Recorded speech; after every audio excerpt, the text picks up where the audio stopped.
the chances of getting infected by dengue increases as well. Which is why in today's episode, we'll give you tips to avoid infection and keep yourselves and your loved ones protected. I'm Dr. Freddy Gomez, and welcome to MedTalk Health Talk, only on CNN Philippines.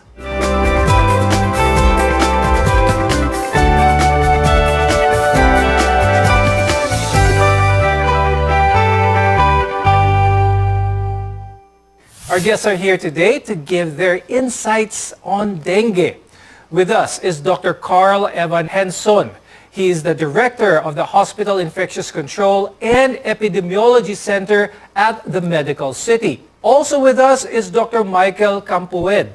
He is the president of the Philippine Society of Public Health Physicians. In the age of COVID-19, if you go to a hospital and you have a fever, your fever will be treated as COVID-19 unless proven otherwise. But did you know that before COVID-19 was here, any fever that you'd had was considered dengue unless proven otherwise? Now, I'll start the conversation with Dr. Carl. What I just mentioned, Dr. Carl, just shows how prevalent dengue is here in the Philippines. Why is this so? Could you explain to our viewers basically what dengue is and why is it so infectious? Dengue is an infection caused by the dengue virus, and this virus is carried by mosquitoes. So not all mosquitoes carry dengue. There's a very specific species of mosquitoes, and these mosquitoes actually live in tropical areas. They came from Africa, but they're now very widespread in tropical regions now. So this mosquito also can carry the other infections like Zika, chikungunya, etc. So they can cause a lot of problems. And that's why you see dengue usually in the tropical areas, because that's where the mosquitoes that carry these infections live. Dr. Carl, you mentioned a good point a while ago that dengue is caused by a vector, a mosquito, which is also the vector for other diseases which I'm sure our viewers have heard about. So does that mean that if mosquitoes are around, they are not just at risk for contracting dengue, but for chikungunya, for Zika as well? It all depends on how prevalent the disease is. Among all of those diseases that you mentioned, dengue is the most common. So when you get bitten by the Aedes mosquito, you're more likely to get dengue than, say, Zika or chikungunya. So it's really more predominantly dengue these days. Now, Dr. Mike, I'll go to you this time and talk about what makes an area endemic for dengue. Because I'm sure maybe our viewers who have had dengue before, they will notice that if they contracted dengue, it's not just them. Probably a neighbor has had dengue as well, or probably a coworker. Kumbaga, hindi siya isolated, marami. What makes an area more prone to being infected or having dengue among several people? What makes for endemicity is the presence of the cases. No? Pagka tinitingnan na natin yung mga lugar sa atin, no, what we recognize is that urban areas do have dengue cases, and at least we compare it across the Philippines is a tropical areas where Aedes aegypti or Aedes mosquitoes live, essentially would bring in the endemicity of dengue. And as long as there is a continued presence of the virus, then that's what we say na magkakaroon ka ng risk. Now, when we look at it environmentally, so titingnan natin, usually areas where a lot of stagnant water will make for an essential breeding ground as well for the virus. Dr. Mike, what about malaria? Ang malaria, mosquito din, lamok din ang kanyang carrier, pero bakit hindi siya ganun ka-common, like what you said, urbanized areas? With malaria, there are areas where the virus are actually found. So within the Philippines, it's not actually all over the Philippines. So we still have to establish the presence of the virus among the mosquitoes for us to say that there is a presence of that disease. Dengue was carried furthermore than malaria. Pero ayun, kalungkutang palad, meron pa rin tayong areas where we have malaria. Now, Dr. Carl, let's talk about the symptoms, the common symptoms that might prompt someone to think that they have dengue. dengue fever, so lagnat ang primary symptom niya, no? Almost all patients will present with fever. The other name for dengue is breakbone fever. Ibig sabihin nun, you get this high-grade fever, but also this muscle aches and pains. Parang bone pain yung kind ng pain that they experience. And when you have fever, you get the usual na kasama ng lagnat, a headache, we said muscle aches and pains, no? Some warmth in the eyes, and then some patients will describe this headache that seems to occur behind the eyes, yung retroorbital pain. So those are the most common. Some patients will get a kind of a rash on day 3 or 4 of illness. Pwede magkaroon ng non-specific rash that goes away by itself, no?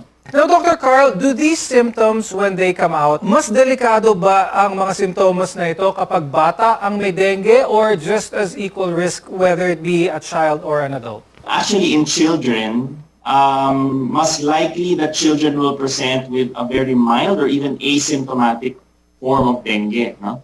They can get bitten and then they won't know it kasi very mild in symptoms. Pero dengue will infect all age groups, and even healthy adults can get the bad symptoms of dengue. When we return, we'll discuss what you should do if you get infected with dengue, right here on MedTalk Health Talk.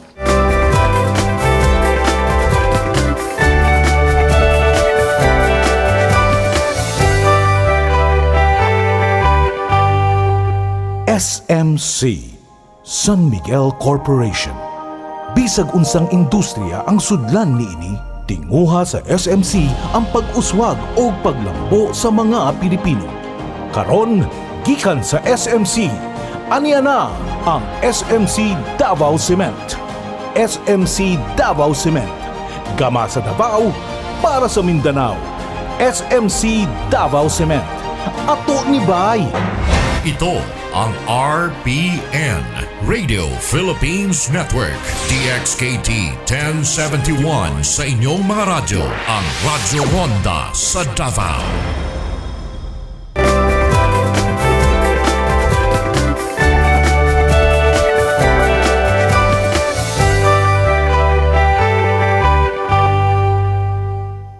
I'm Dr. Freddy Gomez, and welcome back to MedTalk Health Talk, where caring is our calling. Taking proper action and subsequent treatment for dengue is necessary as soon as symptoms of dengue begin to appear. So it's very important that you get the correct diagnosis for having dengue.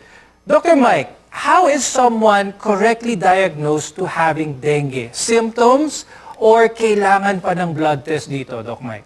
So usually, when a patient presents with fever, that's what we call a suspect case, no? A fever, and then the symptomatologies that were described earlier by Dr. Carl, no? And then we come to a probable conclusion of dengue once we have rapid diagnostic test or any testing, no? Like for example, NS1 antigen test, yung diagnostic test natin, or you can see a manifestation in the blood counts, no? There's decrease in platelet or the WBC of the patient. But what confirms the diagnosis is essentially the RT-PCR, no? Now have mga more facilities that are capable of doing that. But of course, no, we don't rely on that presence to begin action. Even at the probability or suspicion, begin action as we see a patient. Yes, Dr. Mike, action is definitely important here. Dr. Carl, nakakamatay ba ang dengue? In a word, yes. Dengue can lead to severe complications, and if it is not addressed properly and in the correct facility, then patients can die from dengue. Okay, let's talk about that. Correctly managed. What is the initial move of a doctor in their plan to treat someone who is correctly diagnosed already with dengue? Okay, so dengue essentially, and in most cases, is what's called a self-limiting disease. Sabihin nun, kahit wala kang gawin, pwedeng mawala yung symptoms on its own. But in a minority of cases, some patients will have the more severe forms, and this takes the form of what's called plasma leakage. So if that happens, you can get the complications of dengue, like for example, fluid around the lungs, fluid in the belly. Platelets can drop, leading to complications of bleeding. And because this is a virus, there's no one cure. There's no medicine that I can give you that will take away the virus. No? kailangan the doctors must monitor the vital signs well, give the appropriate volume of fluids, and monitor the response of the patient to those kinds of fluids. Dr. Carl, that's a good explanation of the management. But I'm sure a lot of our viewers, when they hear dengue, they hear blood transfusion. Is blood transfusion an automatic management for someone diagnosed with dengue? Well, definitely not. No, we almost never ever transfuse in dengue. Parang very rare yung instances. I haven't had a case in recent memory where I've had to transfuse, whether platelets or blood or whatnot. No, because like I said, dengue is self-limiting. The virus and the complications will go away on its own as long as it's managed well. No? So the drop in the platelet count, eventually in about 1 or 2 days, that will go up on its own.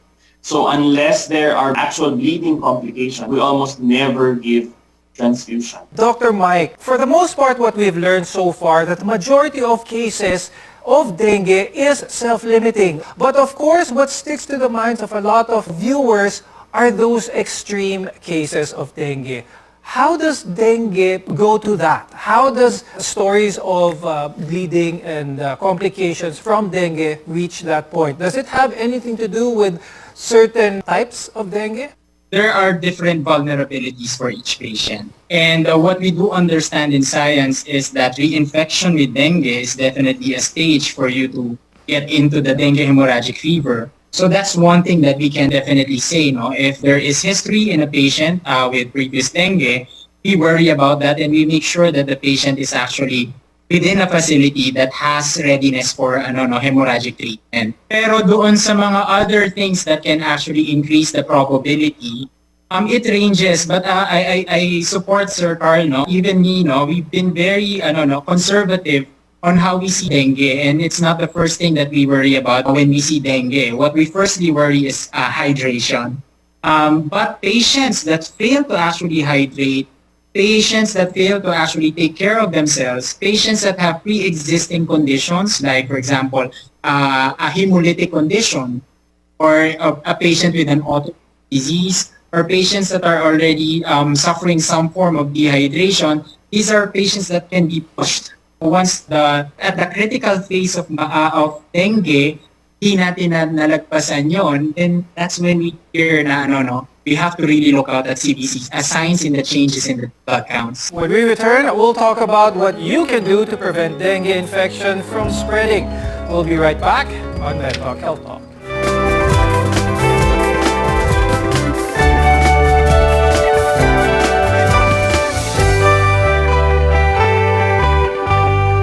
SMC, San Miguel Corporation. Bisag unsang industriya ang sudlan niini, tinguha sa SMC ang pag-uswag o paglambo sa mga Pilipino. Karon, gikan sa SMC, aniya na ang SMC Davao Cement. SMC Davao Cement. Gama sa Davao, para sa Mindanao. SMC Davao Cement. Ato ni Bay. Ito ang RBN, Radio Philippines Network, DXKT 1071 sa inyong mga radyo, ang Radyo Ronda sa Davao.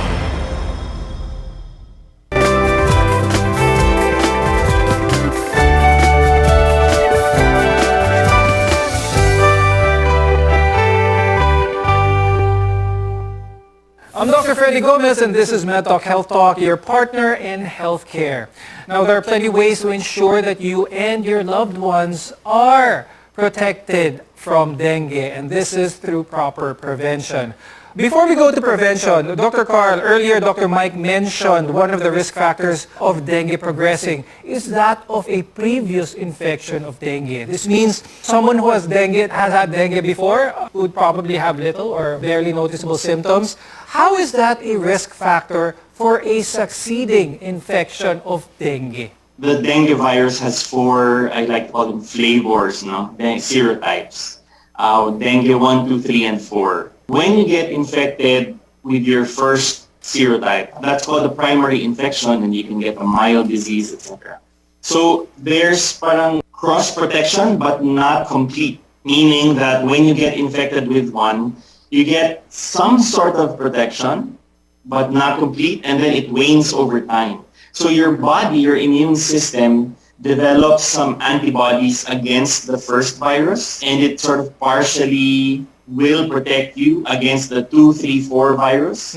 So when you get infected with virus number 2 or virus number 3, then your immune system has this sort of seeming memory. It mounts an immune response, but the protection is not complete. That leads to more serious symptoms, no? Because your body, your immune system is trying to fight off, but it's not successful at completely eradicating the virus. That leads to the more complications of dengue. So just a reminder to our viewers, those who have had previous dengue infections, you must be extra careful with subsequent infections with dengue. With that in mind, let's talk about prevention. Dr. Mike, what are the best ways, the most practical ways, the easiest, most simplest ways Filipinos can do to prevent themselves from being infected with dengue? That's very nice to actually hear, no? Kasi that's what we really want patients to do. There are a range of actions as a society that we can do. But individually, self-protection is very important. So the things that you can do is to make sure that you don't go out at the times when there are a lot of mosquitoes. Right now, it's quite vague on how we time now that the presence of mosquitoes outside, but we will make sure that at the time that we go out, especially if you're within areas where dengue is endemic, you have to wear long sleeves, long pants, or even wear insect repellents. No. Another thing that we can do is actually looking at breeding grounds of mosquitoes. No, there's the strategy of DOH which we call 4S strategy, which primarily points to search and destroy breeding grounds. No, when we look at areas, we have to remember that any small puddle or amounts of water can actually be breeding ground for mosquitoes. So the 4S strategy, definitely, Dr. Mike, is something that all Filipinos must be aware of. Going back a little bit, you mentioned that the use of insect repellents, of course, is very practical, very handy, effective as well. But what's important, what can you share with our viewers on what is most effective in actually repelling the mosquitoes? I haven't really encountered any comparative studies that looks at the effectivity of these, but I do think that firstly yung chemicals like the DEET, they already are established repellents, but in moderated amounts. But for those that are more from natural sources, like for example citronella oils, they do offer effectivity as well. No, so definitely once the kind of like the oils of these oils actually mix into the oils of the body, and the scent that you're exuding is going to be very deterrent for for mosquitoes. But what I think would be best is a combination of all these. Now, Dr. Carl, going back to dengue per se, there's what is also termed by physicians as the critical phase. This was mentioned a little bit by Dr. Mike in passing a while ago. Please explain to us, Dr. Carl, what is the critical phase? Why is this so important to know? So there are 3 phases in dengue: the febrile phase, the critical, and the convalescent. Febrile phase, as the term implies, may lagnat. When the fever goes away, so sabi natin kanina, 3 to 7 days of fever. Now, when the fever goes away, that commences the critical phase, now where you can get the complications of dengue. You can get a drop in your platelet counts, and then there can be more plasma leakage. The patient can get short of breath. The blood pressure can exhibit some changes that are worrisome, what's called the narrow pulse pressure. And then if the patient is managed correctly, given the appropriate number of fluids, etc., then the patient enters the convalescent phase or the recovery phase. The critical phase, which is the 2 days after the fever goes away, that's actually the most important part where monitoring needs to happen. Yes, that's right. That's why this is the phase where things can take a turn for the worst if not being managed and monitored by medical specialists. Before we go, some important tips for the viewers, especially when it comes to dengue. I'll start first with Dr. Mike. Tips, definitely what I've mentioned, the 4S strategy, search and destroy, looking at breeding grounds around, and self-protection, seek early consultation, and of course the fogging. But critical as well is for you to actually report yourself if you have dengue. We have to be aware for our neighbors as well, to be aware that there is an increasing case. Yes, awareness is definitely important. And Dr. Carl, any advice to the viewers before we go? Well, at the bottom line, really, the symptoms of dengue are very non-specific. Other diseases can present the same way. Fever, headache, muscle aches and pains, that can be anything. No? It can even be COVID and some of the other viral infections. No? So I think the most important thing, most important message is if you have a fever, you need to consult. There are many ways now. You don't need to go to the emergency room. You can do teleconsultation. You can go to your doctor's clinic, etc. But I think the important thing is for you to consult your doctor. Yes, consult your doctor, definitely always a good choice. With that, thank you very much, Dr. Carl Evans Henson and Dr. Michael Campued for being with us today, sharing your tips and expertise about dengue. I'm Dr. Freddy Gomez, and thank you for watching Net Talk Health Talk. We'll see you again next time.